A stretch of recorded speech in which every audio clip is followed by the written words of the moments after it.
네, 여러분 안녕하십니까. 드디어 기쁜 소식 알려드립니다. 종강 채플 시간이 돌아왔습니다. 네, 한 학기 동안 채플 듣느라고 너무 수고 많으셨습니다. 여기 우리 우수 감상편자 나가고 있죠. 우수 감상편자 30분에게 마지막까지 선물 드립니다. 꼭 골목실에 오셔서 꼭 받아가시고 또 여러분 스스로를 위로하고 또 축하해주는 그런 시간이 되면 좋겠습니다. 다시 말씀드리지만 한 학기 동안 채플 듣느라고 수고 많으셨습니다. 네, 여러분 사랑하고 축복합니다. 우리 마지막으로 야곱의 축복 들으시고 메시지 이어가도록 하겠습니다. 감사합니다.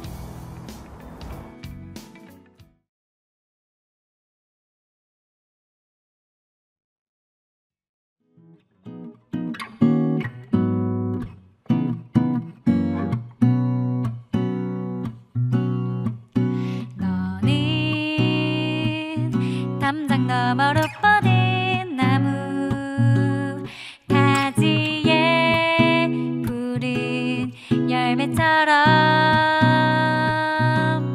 하나님의 귀한 축복이 삶에 가득히 넘쳐날 거야.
하나님 여호와께서 박넝쿨을 예비하사 요나를 가리게 하셨으니 이는 그의 머리를 위하여 그늘이 지게 하며 그의 괴로움을 면하게 하려 하심이었더라. 요나가 박넝쿨로 말미암아 크게 기뻐하였더니 하나님이 벌레를 예비하사 이튿날 새벽에 그 박넝쿨을 갈아먹게 하심에 시드니라. 해가 뜰 때에 하나님이 뜨거운 동풍을 예비하셨고 해는 요나의 머리에 쪼임해 요나가 혼미하여 스스로 죽기를 구하여 이르되 사는 것보다 죽는 것이 내게 나으니이다 하니라. 하나님이 요나에게 이르시되 내가 이 박넝쿨로 말미암아 성내는 것이 어찌 옳으냐 하시니 그가 대답하되 내가 성내어 죽기까지 할지라도 옳으니이다 하니라. 여호와께서 이르시되 내가 수고도 아니하였고 재배도 아니하였고 하룻밤에 났다가 하룻밤에 말라버린 이 박농쿨을 아꼈거든. 하물며 이 큰 성읍 니느웨에는 좌우를 분별하지 못하는 자가 12만여 명이요 가축도 많이 있나니 내가 어찌 아끼지 아니하겠느냐 하시니라. 요나서 4장 6절에서 11절 말씀. 아멘.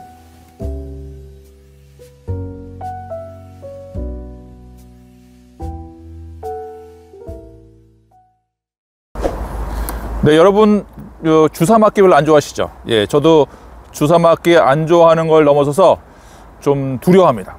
그래서 독감 예방 주사 이런 거 맞으러 가면 되게 무서워요. 그래서 제가 병원 등에서 주사를 맞게 되면 아주 자주 하는 말이 있습니다. 간호사한테 무슨 말씀을 드리냐면 안 아프게 놔주세요. 예, 안 아프게 놔주세요라고 말을 합니다. 그렇다고 진짜 안 아프겠냐? 그런데 그 효과가 있어요. 예. 그리고 그냥 퉁명스럽게 안 아프게 놔주세요가 아니라 정말 그 애절한 눈빛과 그 톤으로 안 아프게 놔주세요 이러면 보통 간호사님이 이렇게 웃습니다. 예. 이 다늙은 아저씨가 애도 아니고 이렇게 애절하게 얘기하면 웃으면서 네, 그리고 이제 주사를 보통 놔 주십니다. 그러면 간호사가 이렇게 웃으시면 저도 좀 표정이 밝아지겠죠? 네. 그러면 어느 순간 주사가 끝나고 제가 나오게 됩니다. 그런데 말씀드린 대로 이게 효과가 있다는 것을 증명한 연구가 하나 있어요. 제가 찾았는데요. 그 헬스를 다루는 일간지라면 일간지 2024년 10월에 이런 제목의 기사가 실렸습니다. 독감 예방 접종 전 주사 덜 아프게 맞는 방법 알아가세요. 네, 이런 제목으로 글이 실렸습니다. 그러면 독감 예방하는데 안 아프게 하는 방법이 뭐냐? 몇 가지 나오는데 그 첫 번째 나오는 대표적인 방법이 뭐냐면 활짝 웃기입니다. 활짝 웃기. 예. 그러면 어떤 효과가 생기냐? 통증의 40%가 줄어든다는 거예요. 네. 더 정확히 말하면 활짝 웃든지 아니면 인상 확 찌그러든지 하면 통증이 약 40% 감소한다는 것을 캘리포니아 한 대학에서 밝혀냈습니다. 이유가 뭐냐? 이유를 알아야 되지 않겠습니까? 이유는 이 얼굴 근육이 움직이면서 심박수가 낮아진다는 거예요. 그래서 바늘이 찔리면서 나타나는 생리적 반응도 상대적으로 둔하게 되어서 스트레스가 감소되고 덜 아프게 느끼게 된다는 겁니다. 그러니까 제가 안 아프게 놔주세요 라고 말할 때 유발되는 간호사의 미소, 그리고 그 미소에 따른 저의 미소를 생각해 보면 40%는 아니더라도 정말 한 20%는 덜 아프게 하는 효과가 있지 않았을까 하는 생각을 해보게 됩니다. 여러분도 주사 맞을 때 안 아프게 놔주세요 한번 얘기해도 저는 나쁘지 않겠다라고 봅니다. 오늘 성경 본문에 보면 안 아프게 놔주세요, 요 애절한 톤, 또 작은 소리, 또 작은 나의 모습, 이런 모습을 오늘 본문에서 몇 번 만날 수 있게 됩니다. 오늘 본문의 지역은 니느웨라는 도시예요. 이 니느웨는 역사적으로 아시리아라는 큰 제국의 수도였습니다. 지금의 이라크 지역에 해당됩니다. 이 요나라는 선지자가 여기에 파견을 갑니다. 파견된 이유는 뭐냐면 이 도시가 멸망을 당한다. 그러나 하나님 앞에 회개하면 그 멸망당한 것을 하나님이 멈춰주겠다 하는 메시지를 갖고 이 니느웨에 요나가 파견이 됩니다. 그런데 이 요나한테는 이 니느웨가 아시리아가 나쁜 나라였어요. 그러니까 여러분 생각하는 가장 나쁜 나라가 어딜지 모르겠지만 그 당시 하여튼 적국이라고 생각되는 데가 이 아시리아였고 그 아시리아의 수도가 니느웨였는데 거기 가가지고 회개만 하면 다 파멸되는 것을 막을 수 있다라고 전하는 것이 요나가 탐탁지 않았던 거예요. 그래서 안 간다고 심지어 하나님한테 대들다가 물고기 뱃속까지 들어갔습니다. 그래서 마지못해 이 니느웨로 요나가 가게 됐어요. 근데 갔는데 여전히 마음이 불편한 거예요. 이 니네가 얼마나 큰 도시냐, 우리가 성경의 표현에서는 정확히 알 수 없지만 최소한 성경에서 어떻게 표현하고 있냐면 3일 길을 꼬박 걸어야지 한 바퀴 다 돌 수 있을 만큼의 크기라고 소개하고 있습니다. 그러니까 어쨌든 3일 돌아야지 그 성을 한 바퀴 돌 정도의 사이즈라고 보면 되겠습니다. 근데 그렇게 투덜투덜해서 요나가 가서 며칠 만에 그 성을 다 돌았냐? 하루 만에 다 돌았다는 겁니다. 그 말은 뭐겠어요? 대충 돌았다는 거죠, 대충. 그러면 그렇게 대충 도는 요나가 40일이 지나면 니느웨가 무너지리라, 이런 말을 그렇게 힘있게 전했을까요? 제가 상상해서 음성을 지원해 본다면 그냥 투덜투덜 걸으면서 40일이 지나면 니느웨가 무너진다, 40일이 지나면 니느웨가 무너질 거야, 이렇게 성의 없이 전했다고 봐도 저는 틀리지 않습니다. 그런데 놀라운 건 뭐예요? 그 성의 없이 대충 전하는 그 소리가 니느웨 사람들은 크게 들렸다는 거예요. 그래서 그 흘릴 듯 말릴 듯 또 들릴 듯 말 듯 한 그 소리를 가지고 니느웨 사람들은 회개를 하게 됩니다. 성경에 보면 왕에서부터 작은 짐승에까지 그 소리를 듣고 모두가 회개했다라는 말씀을 하고 있습니다. 그 결과 어떻게 됐겠어요? 하나님은 그걸 보시고 아, 정말 회개하는구나 하고 알게 되셨고, 정말 약속대로 니느웨가 멸망한 것을 막으셨다라고 성경은 기록하고 있습니다. 그걸 요나가 본 거예요. 요나 마음이 어땠을까요? 여러분 약간 뭐 종교를 떠나서 야, 그래도 하나님 정말 사랑하시는구나, 그리고 뭐 내 말이 효과가 있구나, 이렇게 생각해야 되지 않겠습니까? 근데 요나는 아까 어떤 자세로 왔다고요? 기분 나빴다니까요. 근데 회개하는 거 보고 하나님이 멸망을 멈추는 거 보고 더 기분이 나빠졌어. 예. 네. 쟤네들을 망해야 되는데 하나님 용서했다는 거예요. 그래서 여전히 마음이 불편한 상태로 있었다는 겁니다. 그래서 기분이 나빠가지고 광야로 나갔어요. 광야로. 하나님을 광야로 데리고 나갔는데 그 불편한 마음을 가지고 광야에 앉아 있었는데, 얼마나 또 여러분 그 사막 지역이거든요. 떼약볕이 얼마나 뜨겁겠어요. 그래서 하나님이 박농코를 이렇게 키우셔가지고 자라게 한 거죠, 갑자기. 그래서 그늘을 만들어 준 거예요. 그때 요나가 또 언제 화나는 듯이 그거를 잊어버리고 그늘이 이렇게 생기니까 너무 좋아한 거예요. 야, 그래도 시원하다 이러고 있었는데 하나님이 그 다음날 벌레를 또 오게 하셔가지고 그 박농코를 끊어서 다 죽게 만든 거예요. 그리고 뜨거운 바람이 불게 한 거예요. 그랬더니 다시 이 니네가 요나가 뭐라 그랬냐면, 사는 것보다 죽는 것이 내게 낫겠습니다. 사는 것보다 죽는 것이 낫겠습니다라고 얘기한 거예요. 여러분 여기는 물론 감정적으로 복합적으로 섞여 있는 거죠. 근데 여러분 좀 제3자 입장으로 한번 봐보십시오. 아무리 내가 싫어하는 사람이 구원받고 좋은 일이 생겼어. 그리고 마음이 안 좋은데 더운데 박농쿨이 생겼어. 근데 그 박농쿨이 없어졌어. 기분이 나쁠 수 있죠. 근데 그게 사는 것보다 죽는 것이 낫습니다 할 정도일까요? 어떠세요? 여러분 좀 이상하게 들지 모르지만 여러분의 고민, 불평이 하나님 볼 때는 박농쿨이 없어졌다고 사는 것이 죽는 것보다 낫다고 할 수 있겠습니까? 차라리 죽여주세요 라고 얘기하는 모습과 다르지 않을 수 있다는 거예요. 사는 것보다 죽는 것이 낫겠다. 여러분, 여러분의 고민이 다시 말씀드리지만 그럴 수 있어요. 다시 오해하지 마실 것은 여러분의 고민이 작거나 또 보잘것없다라는 건 아니에요. 그러나 하나님의 관점에서 보면 여러분이 아무리 큰 고민, 깊은 고민도 박농쿨 같은 고민이 될 수 있다는 것을 우리는 한 번쯤 생각해 보면 좋겠어요. 그러면 내 고민을 좀 더 다르게 해석할 수 있지 않겠나 생각하게 됩니다. 그럼 어떻게 하면 되겠어요? 한번 조그맣게라도 얘기하는 거예요. 아까 어떤 일이 있었다고요? 느니에가 40일 지나면 멸망한다. 그 조그맣게 얘기했던 것을 듣고도 회개했잖아요. 거꾸로 적용할 수 있어요. 여러분, 지나가는 말에도 하나님 제가 힘듭니다. 이제 학기가 마치는데 또 겨울이 다가오는데 힘듭니다 라는 작은 외침에 하나님은 반응하실까요? 안 하실까요? 하신다는 겁니다. 제가 며칠 전에 다소 늦은 저녁에 집으로 이제 걸어가고 있었어요. 딱 이 복장으로 걸어갔던 것 같아요. 목도리도 두르고. 그러니까 지금은 뭐 좀 춥다 그러지만 한 몇 주 전이니까 좀 덜 추웠겠죠. 그런데 그날 따라 되게 추웠던 날이었습니다. 해도 졌고 추웠던 날이었어요. 그래서 걸어가고 있었는데 횡단보도 앞에서 이제 신호를 기다리고 이렇게 있었단 말이에요.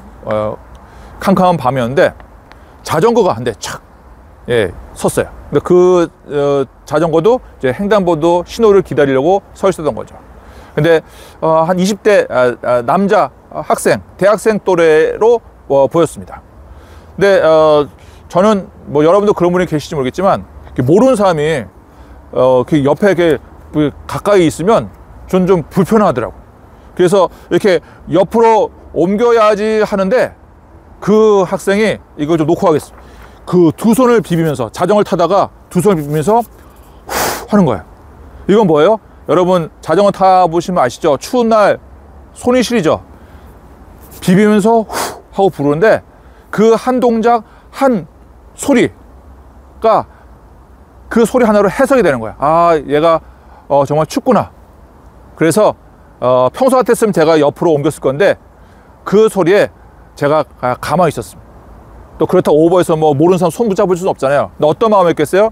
제가 가까이 있으면 약간 체온이라도 전달돼서 전 덜 춥지 않겠나 그런 생각으로 횡단보도 신호 바뀔 때까지 모른 척하고 가까이 서 있어줬던 생각이 납니다.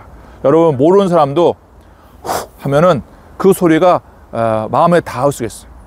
그러니까 여러분 하나님 앞에 힘들고 어려울 때 근심 걱정이 클 때 후 하고 한번 부르는 소리가 하나님한테는 크게 들릴 수 있다는 것을 여러분이 꼭 기억할 수 있으면 좋겠습니다.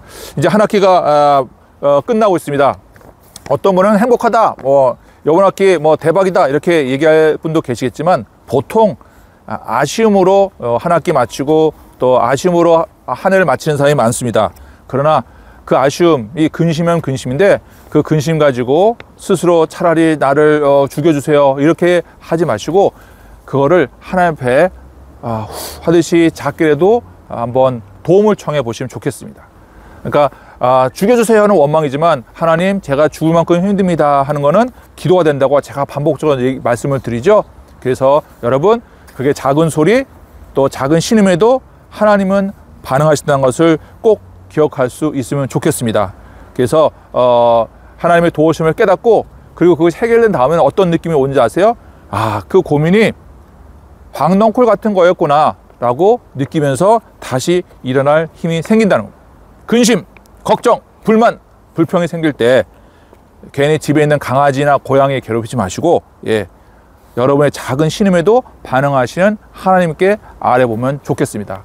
종강 채플이니까 더 이상 채플을 안 들어도 됩니다. 기쁘시죠? 그러나 반대로 얘기하면 종강 채플이니까 요거 꼭 기억했으면 좋겠어요. 내 인생 살아갈 때 제가 장담컨대 반드시 어려운 일이 있습니다. 좋은 일도 생기지만 반드시 어려운 일이 생겨요. 그 어려운 일이 생길 때 죽여주세요 이러지 마시고 후 하는 외침이라도 하나님 제가 힘듭니다 도와주세요 작은 소리라도 외치십시오. 그러면 우리 뒷부분에 들을 찬양이도 나오는데 작은 신음에도 하나님은 반응하신다는 것을 여러분이 평생 잊지 않았으면 좋겠습니다.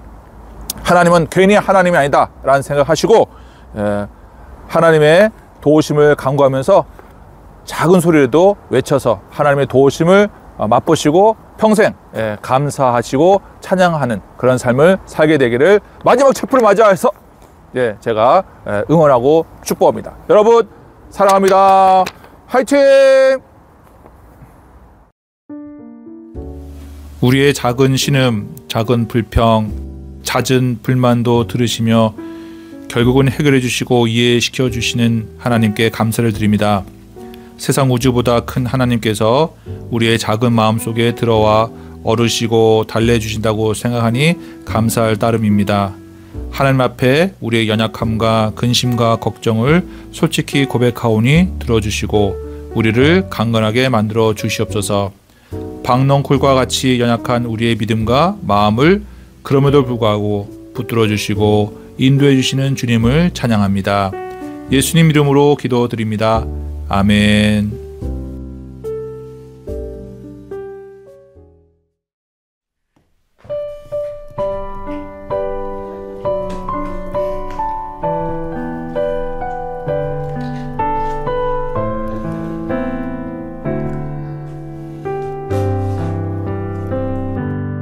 하나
네, 안녕하십니까. 이번 축복 릴레이는 김평빈 교수님을 만나 뵙게 되었습니다. 교수님 반갑습니다. 안녕하세요. 반갑습니다.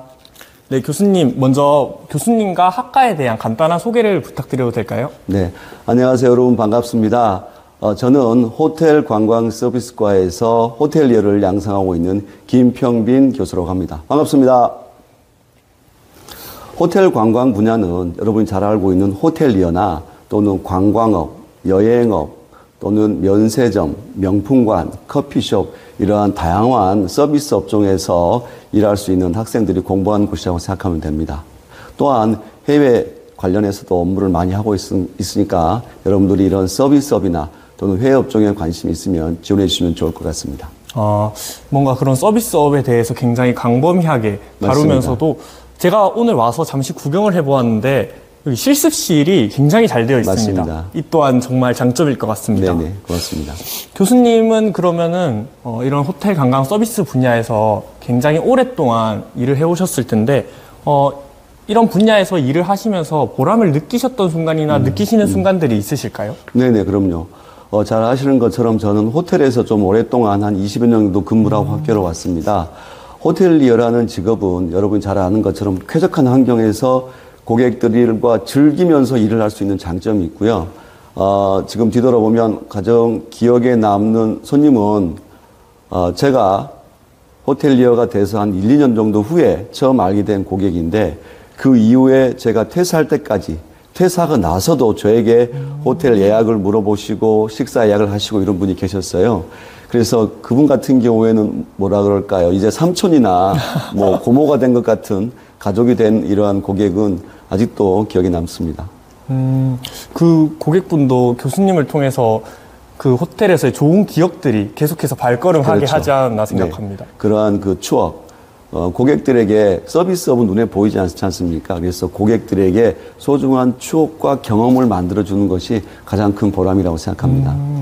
그리고 또 그런 고객과의 신뢰관계나 유대관계가 굉장히 중요할 것 같은데 교수님께서 그렇게 어떤 한 고객분과 그렇게 긴 시간 동안 유대관계를 쌓아오신 것처럼 그 부분에 있어서는 교수님의 가치나 철학이 굉장히 중요한 역할을 했을 것 같습니다. 맞습니다. 그래서 제가 궁금한 것은 서비스에서 교수님이 가장 중요하게 여기시는 가치나 철학이 궁금합니다. 서비스는 어려운 게 아닙니다. 고객으로 생각하면 부담스러운데 고객을 삼촌이나 이모나 고모로 생각하고 접근하면 뭐라 그럴까요? 마음부터 다르고 태도가 달라지겠죠. 그래서 제가 생각하는 가장 중요한 거는 서비스 직무는 즉 태도입니다. 몸가짐. 그렇기 때문에 정직함, 봉사, 팀워크 이런 게 중요합니다. 그리고 또 하나가 있다 그러면 우리나라 분들이 대부분 다 오시지만 요즘 같은 경우에는 외국인도 굉장히 많이 오시기 때문에 영어나 일어나 중국어 같은 언어를 하나 정도 지금부터 시작하면 굉장히 좋을 것 같습니다. 그리고 마지막으로 제가 가장 중요하게 생각하는 철학은 진정성입니다. 서비스는 이런 형식적으로 하는 이런 몸에서 나오는 서비스가 아니라 정말 부모님이 오셨다고 생각하고 삼촌이 왔다고 생각하고 서비스를 하면 형식적인 서비스라도 진정성이 전달되기 때문에 서비스업에 있어서 가장 중요한 철학은 진정성이라고 생각합니다. 정말 제가 생각하기에 뭔가 호텔 이런 관광 서비스 분야에서 뭔가 어떤 기술을 가지는 게 굉장히 중요할 것이라 생각했는데 교수님께서 짚어주신 핵심이 정말 정직과 그런 진실성 맞습니다. 이런 것들이라는 게 정말 감명 깊고 인상 깊습니다. 기술이나 스킬은 회사에 들어가서도 배우면 시간이 지나면 완성도가 높아집니다. 하지만 그 사람이 가지고 있는 진정성이나 성실함은 시간이 간다고 해도 쉽게 바뀌지 않는 것 같아요. 정말 사람을 대하는 직업이 굉장히 많은데 맞습니다. 교수님의 이 가르침이 정말 큰 도움이 되고 교훈이 되는 것 같습니다. 정말 감사합니다. 교수님 그러면은 저희 학생들에게 마지막으로 축복의 한마디를 해주신다면 어떤 한마디를 해주실 수 있으실까요? 우리 서비스업에서 가장 많이 회자되고 있는 말 중에 하나인데요. 마태복음 7장 12절에 이런 이야기가 있습니다. 무엇이든지 남에게 대접받고자 하는 대로 너희도 남을 대접하라. 즉 우리말에도 가는 말이 고와야 오는 말이 곱다는 말이 있지 않습니까? 그런 것처럼 내가 대접받고 싶으면 내가 먼저 누군가에게 대접을 하고 공손하게 대하면 그들도 분명히 그 상대방에게 예의를 지켜서 대할 거라고 생각합니다. 여러분들도 좀 전에 이야기했던 것처럼 앞으로 이제 학교를 졸업하고 나면 사회인이 될 텐데 누군가를 생각할 때 여러분이 대접받고 싶은 대로 여러분들이 누군가를 대접하면 분명히 어디 가서든 귀한 대접을 받으리라 생각합니다. 파이팅 하십시오. 교수님 정말 마지막 성경 말씀을 인용해 주신 것까지 너무나도 귀한 말씀 감사합니다. 혹시 또 추가로 하고 싶으신 말씀이 있으실까요? 이제 뭐 크리스마스가 다가오는데요. 좀 전에 이야기했던 것처럼, 제가 진정성이라고 말했던 것처럼, 기도하고 잊어버리는 것이 아니라 제 생각에는 실천으로 작은 하나라도 실천으로 옮기는 것이 중요하기 때문에 여러분들도 여러분이 지금 할 수 있는 봉사나 또는 여러분이 할 수 있는 언어나 내일 해야지, 모레 해야지라고 생각하지 마시고 당장 오늘 또는 당장 내일 시작해서 실천하는 여러분이 되었으면 좋을 것 같습니다. 감사합니다. 네. 교수님 오늘 정말 귀한 시간 내주시고 또 귀한 말씀 해주셔서 정말 감사합니다. 오늘 교수님의 이런 말씀들이 저희에게 큰 교훈이 될 것 같습니다. 네. 이상으로 지금까지 김평빈 교수님을 만나보았습니다. 감사합니다. 고맙습니다. 여호와는 내게 복을 주시고 너를 지키시기를 원하며 여호와는 그의 얼굴을 내게 비추사 은혜 베푸시기를 원하며 여호와는 그 얼굴을 내게로 향하여 드사 평강 주시기를 원하노라. 아멘.